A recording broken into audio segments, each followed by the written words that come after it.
नमस्कार, NMF news पर आप सभी का बहुत स्वागत। मैं हूं आपके साथ अभिषेक पुंडीर। 22 और 23 तारीख को रूस के कजान शहर में ब्रिक्स में शामिल होने के बाद प्रधानमंत्री नरेंद्र मोदी हिंदुस्तान वापस लौट आए। लेकिन चर्चाएं लगातार ब्रिक्स की चल रही हैं, जो कुछ ब्रिक्स में हुआ, और ब्रिक्स से जो सबसे बड़ी खबर निकलकर भारत के लिहाज से सामने आई, वो खबर निकल के सामने आई मोदी और जिनपिंग की मुलाकात। आज बात करेंगे कि इस मुलाकात के मायने क्या हैं, इस मुलाकात का असर क्या होगा, क्योंकि अब अगले दौर में भारत के एनएसए अजीत डोभाल और चाइना के ही उस स्तर के नेता अब मुलाकात करेंगे। जो सीमा विवाद चल रहा है उस पर बात करेंगे, उसे सुलझाएंगे। उस पूरे मामले को, इस पूरे मुद्दे को समझने के लिए मेरे साथ मौजूद हैं हमारे वरिष्ठ सहयोगी पंकज प्रसून। बहुत बहुत स्वागत सर आपका। सर, जिस तरीके से अमेरिका ने पुतिन को अलग थलग करने की कोशिश की, तमाम तरीके के प्रतिबंध लगाए, लेकिन पुतिन अपने देश में 25 देशों को एक टेबल पर बिठाने में कामयाब रहे। पहले तो इस बात के क्या कुछ मायने हैं? देखिए, बहुत दिनों से न्यू वर्ल्ड ऑर्डर की हम बात सुन रहे थे। चाइना भी न्यू वर्ल्ड ऑर्डर की बात कर रहा था, रशिया भी कर रहा था, इंडिया भी कर रहा था। ऑलमोस्ट ऑल फाइनेंशियल पावर जो भी हैं, अमेरिका और यूरोप के उनके कुछ देशों को छोड़कर बाकी हर कोई न्यू वर्ल्ड ऑर्डर की बात कर रहा था। ये न्यू वर्ल्ड ऑर्डर है क्या? दरअसल 1945 में दूसरे विश्व युद्ध के बाद एक अलग शक्ति संतुलन था। यूएसएसआर था और दूसरी ओर अमेरिका था। अमेरिका ने यूरोप के कुछ देशों को मिलाकर एक ऑर्डर बनाया और जो बाकी जो कम फाइनेंशियली डेवलप्ड देश थे उन्हें छोड़ दिया। लेकिन 1945 के बाद से 2024-25 तक दुनिया बहुत बदल चुकी है अभिषेक।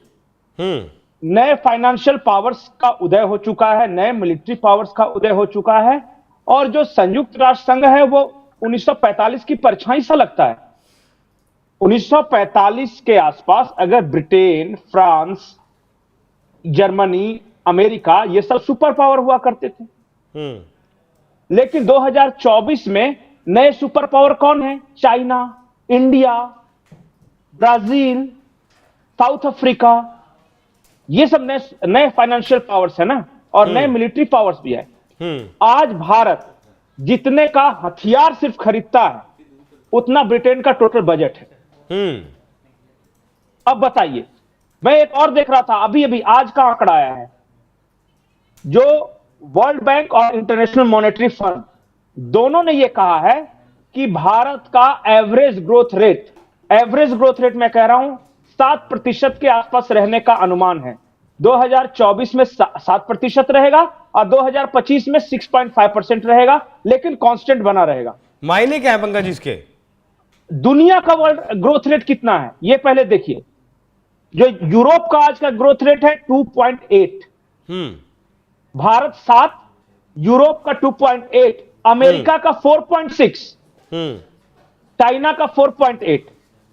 मतलब कि चाइना हो, अमेरिका हो, यूरोप हो, हम सबसे ज्यादा तेजी से तरक्की करने वाले मुल्क हैं। प्रधानमंत्री मोदी ने कहा भी कि हम डायलॉग डिप्लोमेसी पे बात करना चाहते हैं, हम वॉर के बारे में बात ही नहीं करना चाहते। बिल्कुल, आप लड़ो अपना, बिल्कुल, हमें इनसे लेना देना नहीं।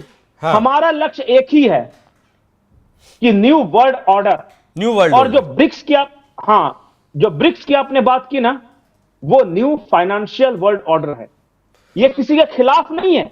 हाँ। लेकिन दुनिया की 4-5 बड़े फाइनेंशियल पावर एक साथ बैठे हैं और उनकी चिंता यह है कि दुनिया को कैसे बचाया जाए, क्योंकि अमेरिकन तरीके से दुनिया छिन्न भिन्न हो रही है। अमेरिका देशों को आपस में लड़ा रहा है, अमेरिका देशों के अंदर गृह युद्ध जैसे हालात पैदा कर रहा है, अमेरिका रेजिम चेंज कर रहा है, अमेरिका ड्रग्स के थ्रू और मिलिट्री पावर के थ्रू एक दूसरे को, मतलब कि दुनिया को बर्बाद कर रहा है। अमेरिका को अपना हथियार बेचना है, पैसा कमाना है, इससे ज्यादा अमेरिका को कुछ भी नहीं करना है। वर्ल्ड बैंक फाइनेंशियल कंडीशन की बात करेंगे, लेकिन हाँ जी, उससे पहले मैं ये कह रहा था कि जब अमेरिका सुपर पावर बना तो ऑयल के कारण बना और हथियार के कारण बना। ये दो चीजों के कारण बना।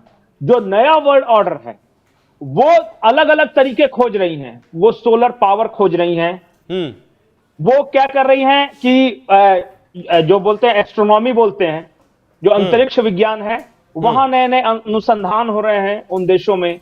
उन देशों के लोग बड़ी तेजी से अमीर हो रहे हैं। जैसे भारत जैसे देश में 35 करोड़ लोग गरीबी रेखा से ऊपर आ गए। ये आपको हैरान करने वाला लगेगा। बिल्कुल। अगर आप आज की तारीख में किसी दूसरे देश में होते तब समझ में आता कि इसका महत्व क्या है। इस आज तस्वीर का भारत महत्व में क्या है पंकज जी? ये तस्वीर दुनिया के लिए बहुत ज्यादा पावरफुल और शक्तिशाली तस्वीर है। देखिए, जो वेस्टर्न थिंकर्स हैं, मतलब जो पश्चिमी देशों के थिंकर्स, उनका कहना है कि भारत जो है वो चाइना को काउंटर करने के लिए उनके लिए उपयोगी है। अगर चाइना को दबाना है तो भारत को सपोर्ट कर दो, और भारत को सबक सिखाना है तो चाइना से हाथ मिला लो। यही नीति और सिद्धांत पे वो चल रहे थे। भारत और चाइना ने यह सोचा कि हजारों सालों से हमारी सांस्कृतिक विरासत है, हजारों सालों से हमारी परंपरा है, हम वर्ल्ड सुपर पावर थे। और जब से मानव इस दुनिया में आया है तब से अधिकांश समय तक चाइना और भारत ही दुनिया का सुपर पावर रहा है। और सबसे बड़ी बात कि आस पड़ोस में रहते हुए इन दो सुपर पावर्स का कभी झगड़ा नहीं हुआ इतिहास में। वेनसांग, फाहयान हमारे यहां आते थे, हमारे यहां बौद्धि बर्मन जो हैं वो चले जाते थे चाइना में। और दोनों जगह कल्चरली दोनों देश बहुत डेवलप, पोटेंशियली बहुत डेवलप, और इतिहास दोनों का ऐसा समृद्ध कि दोनों मानव इतिहास के अधिकांश समय तक सुपर पावर रहे। उस समय जब यूरोप में डार्क एज था ना, तो हमारे यहां खुशहाली थी। हमारे यहां ग्रंथ लिखे जा रहे थे। उस वक्त वो बर्फ में खोद खोद के कीड़े खा रहे थे, चुन चुन के। जब इंडिया चाइना, तो भारत और चीन की सरकार दोनों की थिंकिंग ये है कि अगर हम हजारों सालों तक साथ साथ रहकर विकसित कर सकते हैं, तो फिर एक दूसरे के राइवल क्यों बने। और वेस्टर्न थिंकर्स के इशारे पर हम एक दूसरे को कंपटीटर क्यों माने। Why not join hands together. और उसकी एक झलक दिखी रशिया में जब यह ब्रिक्स का समिट हो रहा था। रशिया का अपना इंटरेस्ट है। रशिया देख रहा है कि चाइना मेरा दोस्त, भारत मेरा दोस्त, ये दोनों झगड़ा करते हैं तो मेरी ताकत कमजोर होती है। ये दोनों मेरी बाजू हैं। दुनिया के अगर वर्ल्ड डिप्लोमेसी में कहे ना, तो एक तरफ अगर उसका दाहिना हाथ चाइना है तो बायां हाथ भारत है, या वाइस वर्सा आप कर सकते हैं। अगर दोनों हाथ मेरे मजबूत होकर रहते हैं और मेरे साथ जुड़े रहते हैं, इकट्ठा जुड़े रहते हैं, तो इंडिया, चाइना, रशिया मिलके अमेरिका, ब्रिटेन, फ्रांस वगैरह की नानी याद दिला दे। तो और पश्चिमी जो सो कॉल्ड यूरोपियन, नाटो और फाइव आइज, थर्ड फाइव, ये सब की बात हो रही है ना, कनाडा फनाडा, इन सब की हैसियत नहीं है आज की तारीख में। तो पंकज सर, मान लें कि इनका वक्त अब चला गया है, क्योंकि जो देश ब्रिक्स में मिले 40% पॉपुलेशन रखते हैं दुनिया की और 30% जीडीपी भी रखते हैं। बिल्कुल। और सबसे बड़ी बात क्या है पता है, कि दुनिया बड़ी आशा भरी नजरों से के साथ देख रही है कि अमेरिका का विकल्प क्या, क्योंकि अमेरिका से परेशान है। दुनिया के अधिकतर देश अमेरिका से परेशान। चाइना परेशान है, रशिया परेशान है, भारत परेशान है। उधर अर्जेंटीना वगैरह में जो क्या कर रहे हैं, पूरे अरब इन्होंने कोहराम मचा के रखा है। मतलब कि वो देख रहे हैं कि कोई तो एक ऐसी सत्ता समानांतर विकसित हो जो कि सबको सुखी और सबको संपन्न कर सके।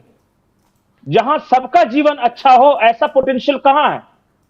इसलिए मोदी बार बार कहते हैं कि भारत का उदय विश्व कल्याण के लिए जरूरी है। वो सिर्फ भारत के लोगों के लिए जरूरी नहीं है। भारत जब तक आर्थिक शक्ति रहा या सामरिक शक्ति रहा, तब तक दुनिया में शांति रही। हमारे तरीकों से ही, भारत के तरीकों से ही दुनिया में चिरस्थायी शांति स्थापित की जा सकती है। यूरोपियन तरीकों से आपस में मार काट करे रहेंगे, सेक्टोरियन वायलेंस होंगे, रिलीजियस वायलेंस होंगे। उनकी थिंकिंग वायलेंस की है, और हमारी क्या थिंकिंग है, सर्वे भवन्ति सुखिनः सर्वे सन्तु निरामया। ठीक है पंकज जी, कुछ तस्वीरें आपको दिखाता हूं।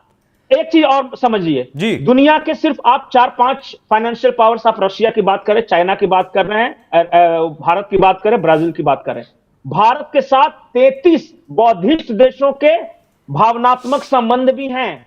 ईस्ट के, जो उसमें सिंगापुर हो गया, म्यांमार हो गया, जापान हो गया, कोरिया हो गया, ये सारे जावा, सुमात्रा, कंबोडिया, ये कल्चरली हमारे साथ अटैच्ड हैं और इनको पता है कि भारत का तरीका क्या है, किस तरीके से वो मतलब कैसे पिछड़े थे, कैसे भगवान बुद्ध के विचारों को अपनाया, कैसे आगे बढ़े। इसलिए भले ही उनमें से एक दो देशों में इस्लाम पहुंचा हो, लेकिन वो फिर भी बोलते हैं कि नहीं, संस्कृति तो हमारी भारतीय है।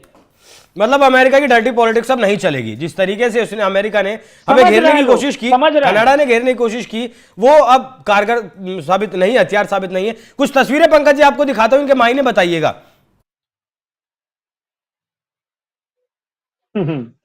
ये कहा गया कि स्पुतनिक आप इंडिया, भले ही युद्ध में हैं, लेकिन हम आपकी क्या सहायता कर सकते हैं। बिल्कुल। और सबसे बड़ी बात पता है, आज ब्रिक्स की सबसे ज्यादा जरूरत अगर किसी देश को है तो वो ईरान को है। अमेरिका की डर्टी पॉलिटिक्स के चक्कर में इजराइल, अरब और ईरान हर कोई परेशान है। उसे पता है कि यही वो मंच है जहां पे उसे बचाया जा सकता है, रेस्क्यू किया जा सकता है इस तमाम समस्याओं से। ये हसरत भरी निगाहों से देख रहे हैं कि ये क्या करते हैं। दुनिया का हर वो देश जो आज परेशान है, वो देख रहा है कि भारत किस ओर बढ़ रहा है, वो क्या कर सकता है मेरे लिए। जब महामारी दुनिया में फैलती है तो अमेरिका बार्गेन कर रहा था उस वक्त कि हम टीके बना रहे, बार्गेन करो। भारत ने 80 देशों को भिजवा दिया कि फ्री ऑफ कॉस्ट की लो भैया, अपना इलाज करा लो, पहले लोगों की जान बचा लो अपना। ये है भारत का तरीका। ये जो तस्वीर सामने आई निकलकर, ये प्रधानमंत्री मोदी ने खुद ट्वीट की। सभी देश इसमें साथ खड़े हैं। सेंटर जी, मैन एट सेंटर, दुनिया के केंद्र में कौन, बिल्कुल बीच में कौन दिख रहा है, तस्वीरों में दिख रहा है। क्या दुनिया को संदेश देने की कोशिश की गई है? नहीं, दुनिया को सिर्फ यह बताया गया है कि रशिया, चाइना और इंडिया तीनों एक साथ हैं, झगड़ा नहीं होगा, तुम कितनी भी कोशिशें कर लो। ये देखिए, प्रेसिडेंट ऑफ ईरान के साथ मुलाकात। सोचिए ऐसे माहौल में प्रेसिडेंट ऑफ मोदी की मुलाकात प्रेसिडेंट ऑफ ईरान के साथ। हाँ। और वो भी ऐसे माहौल में जब अमेरिका और इजराइल वगैरह रोज धमकियां दे रहे हैं, बिल्कुल बर्बाद कर देंगे, बम मार देंगे, खुमैनी की हत्या कर देंगे। भारत के तरफ दोस्ती कहां से साबित करता है कि ईरान को कुछ नहीं होने जा रहा है। पाकिस्तान क्यों नहीं आया? आश्वस्त किया होगा। पाकिस्तान के साथ देखिए, पाकिस्तान के साथ समस्या क्या है, आप समझिए इस बात को। पाकिस्तान के अंदर एक बहुत बड़ा तबका इस बात को रियलाइज करने लगा है कि भारत के साथ दुश्मनी में हमें सबसे ज्यादा घाटा हुआ, हम बर्बाद हो गए, कुछ हासिल नहीं हुआ। ये इस्लामिक कट्टरपंथ, भारत के साथ दुश्मनी, ये इस्लाम के नाम पे ये करना वो करना, हासिल क्या हुआ? उसके बराबर के देश कहां से कहां चले गए। तो एक बहुत बड़ा तबका जानता है, रियलाइज करता है, लेकिन एक शक्तिशाली तबका ऐसा है वहां जिसका सर्वाइवल ही एंटी इंडिया स्टैंड पर है। अरे पंकज जी, कुछ लोग मीम्स भी बना रहे हैं, मजे भी ले रहे हैं कि अब अमेरिका और कनाडा को क्या ही होगा जब चीन और भारत की मुलाकात हो गई। नहीं, वो जो देखिए, वो जो डर्टी गेम्स था ना अमेरिका का वाया कनाडा, देखिए ट्रूडो क्या है। ट्रूडो एक तरह से गुलाम है अमेरिका का, उसकी बहुत हैसियत नहीं है। और वो जो भी कर रहा होगा ना, इस भरोसे कर रहा होगा कि ब्रिटेन अमेरिका मेरा साथ दे देंगे तो कुछ मेरा काम चल जाएगा। अब ट्रूडो जैसे नौकर से क्या बात करना। चाइना और रशिया ने हाथ मिलाकर अमेरिका को ही संदेश दे दिया है कि देख भाई, कायदे में रहोगे तो फायदे में रहोगे, हमारे पास विकल्प बहुत सारे हैं। ये जो जायद अल नयान की मुलाकात है, ये भी बहुत वायरल हो रही है पंकज जी। बिल्कुल, ये जो समर्पण भाव दोनों नेताओं का दिख रहा है इस तस्वीर में। नहीं, दोनों के बीच बहुत अच्छी दोस्ती है। अरब देशों में दो ऐसे देश हैं जिन पे हमेशा हर भारतीय को निगाह रखना होगा। एक है कतर, दूसरा यूएई और तीसरा सऊदी अरब। ये तीन देश बड़ी तेजी के साथ तरक्की कर रहे हैं। इन्होंने वाइल्ड एरा, मैं जिसे बोलता हूं, उससे आगे बढ़कर अब अलग हटकर सोचना शुरू कर दिया है और ये देख रहे हैं कि हम और आगे से आगे कैसे बढ़ें। बाकी जो अरब के देश है, जैसे लेबनान हो गए, यमन हो गए, बेचारा इराक की तो क्या हालत कर दी अमेरिका ने, वो आप देख ही रहे हैं। बाकी जो दूसरे देश हैं वो धीरे धीरे डिक्रीजिंग ऑर्डर में हैं, पर ये जो तीन देश हैं वो अपवर्ड मूवमेंट की ओर हैं। ये तीनों जो है अरब के जो देश हैं, मैं बार बार बोलता हूं, सऊदी अरब, यूएई और कतर। कतर में पता है कोई भी अरबपति से कम नहीं है, वहां का कोई नागरिक अरबपति से कम नहीं है। आप यूएई के बारे में जान रहे हैं, जहां दुबई है वगैरह, वो ग्लोबल डेस्टिनेशन है, और सऊदी अरब, ये 3 देश ग्रो कर रहे हैं, आगे की ओर बढ़ रहे हैं। ठीक और है। बाकी जो अमेरिका के चक्कर में फंसे हैं ना, वो सारे के सारे बर्बाद हो गए। इराक को देख लीजिए, यमन को देख लीजिए, लेबनान को देख लीजिए। बाकी अब देखिए, इनको फंसा दिया, ईरान को फंसा दिया अपने साथ झगड़े में। बाकी फिलिस्तीन, ये सब का तो पता ही है सबको। जो अमेरिका के चक्कर में फंसा या जंग में उतरा, वो देश बर्बाद, चाहे वो यूक्रेन हो या फिलिस्तीन हो या ईरान हो या लेबनान हो या इराक हो। मतलब 1 दर्जन के नाम गिना सकता हूं अलग अलग जगहों पर। बहुत सारे देश। अच्छा पंकज जी, ये बताइए बस आखिरी सवाल में कि अगर जिस न्यू वर्ल्ड ऑर्डर की आपने बात की, अगर उस न्यू वर्ल्ड ऑर्डर को आप डिसाइड करें, आपके नजरिए से क्या होगा वो? देखिए, भारत की किसी के साथ दुश्मनी नहीं है। हाँ। भारत सिर्फ अपना सही स्थान चाहता है, अपना रिस्पेक्ट चाहता है। हाँ। भारत दुनिया का सबसे बड़ा लोकतंत्र है, हाँ। दुनिया मानती है। भारत दुनिया की सबसे तेजी से बढ़ती हुई अर्थव्यवस्था है, दुनिया मानती है। भारत सबसे ज्यादा लोगों वाला देश है पॉपुलेशन के मामले में, यह दुनिया मानती है। भारत के सबसे ज्यादा देशों के साथ मधुर संबंध है। जब भी किसी 2 देश में झगड़ा होता है तो भारत के उन दोनों के साथ मधुर संबंध रहती है, यह भी दुनिया मानती है। ऐसे देश को अगर आप टॉप 5 से, जो 1945 में बना था, उससे बाहर रखोगे, वीटो पावर नहीं दोगे, तो ये अपना ऑर्डर बना लेगा, वो अपने तरह के देशों के साथ मिल जाएगा, और फिर आपको किनारे हो जाना पड़ेगा। वैसे भी आजकल यूएन को कोई नहीं पूछता है, वो शांति समझौता करवाने की स्थिति में नहीं है। वहां ऐसे देशों की जरूरत है जिनका दुनिया पर इंफ्लुएंस चले। कहां वो 5 वीटो पावर को बैठा के रखा है, द्वितीय विश्व युद्ध वाला। और आपको लगता है कि आप Brazil, Bharat, south Africa, Japan, इस तरह के नए देशों को आप किनारे कर लोगे वीटो पावर से, और ये देश बर्दाश्त कर लेंगे? रशिया समझ रहा है इस बात को, रशिया के पास वीटो पावर है, लेकिन समझ रहा है कि देखो, अमेरिका ने यूक्रेन को हमसे लड़ा करके अब हल किया है, सबक तो सिखाएंगे उन लोगों को। यह बात चाइना भी समझ रहा है, उसके पास भी वीटो पावर है, लेकिन वो समझ रहा है कि देखिए, वो वेस्ट के जो प्रोपोगेंडा, अमेरिका के प्रोपोगेंडा में फंस के देखिए वो कैसे एक दूसरे देशों को बर्बाद करते हैं। उसने श्रीलंका को बर्बाद कर दिया भाई। कई देश, मैं 100 देश ऐसे गिना सकता हूं। आज बगल में बांग्लादेश को बर्बाद किया है अमेरिका ने। बिल्कुल। अच्छा भला देश ग्रो कर रहा था, वहां की इकोनॉमी ग्रो कर रही थी, सब कुछ ठीक ठाक था, शांति थी। देखिए आज क्या कर दिया, लोग सड़कों पे हैं, खाने के लाइन में लगे हुए हैं। वही ना, पहले अमेरिका की हालत देखिए, सीधा सा एक साल पहले फिलिस्तीन की बड़ी बड़ी बिल्डिंगें, चमचमाती सड़कें, अच्छे लोग। आज मैं देख रहा था कि धूल भरे हुए लोग खाने के लाइन में लगे हुए हैं, एक कटोरा खाना के लिए मारामारी हो रहा है। ये किसने किया है? अमेरिका ने। CIA is biggest terrorist organisation in the world. Afghanistan को बर्बाद किया, बगल में पाकिस्तान को बर्बाद करने में किसका है? तुम्हें हम अनुदान देंगे तो हमारे लिए लड़ो। क्यों लड़े तुम्हारे लिए भाई? क्यों हम अपने लोगों को मरने के लिए भेजें? यह बात समझ में, दुनिया के कम से कम 50 से ज्यादा मुल्क हैं जिनको अमेरिका ने बर्बाद किया है। इजिप्ट को देखिए ना, उसने मुबारक 20 साल 25 साल से सत्ता चला रहे थे, इजिप्ट में हर शांति थी, विकास हो रहा था। तहरीर स्क्वायर पे लोगों को खड़ा करके तख्ता पलट कर दिया, आज बर्बाद है वो देश। जैसे जैसे आपको पता चलेगा, वैसे वैसे दुनिया को पता चल रहा है, वैसे वैसे दुनिया अमेरिका की प्रभुसत्ता से बाहर निकलना चाह रही है। अब अमेरिका की सत्ता स्वीकार करने वाले कितने देश बच गए हैं? वो यूरोप में कुछ देश हैं, वेस्टर्न यूरोप में खास करके, और अमेरिका। इनकी सुनता कौन है? और तो नहीं सुनता है तो ये झगड़ा करवाते हैं दूसरे के यहां।